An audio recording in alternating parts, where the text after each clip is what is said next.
C. Joseph Vijay எனும் நான்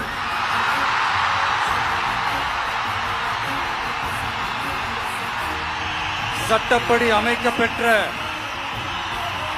இந்திய அரசியல் அமைப்பின்பால் உண்மையான நம்பிக்கையும் மாறா பற்றும் கொண்டிருப்பேன் என்றும்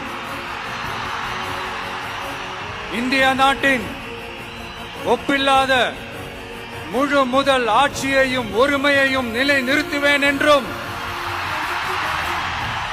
தமிழ்நாட்டு அரசின் முதலமைச்சராக உண்மையாகவும் உளச்சான்றின்படியும் என் கடமைகளை நிறைவேற்றுவேன் என்றும்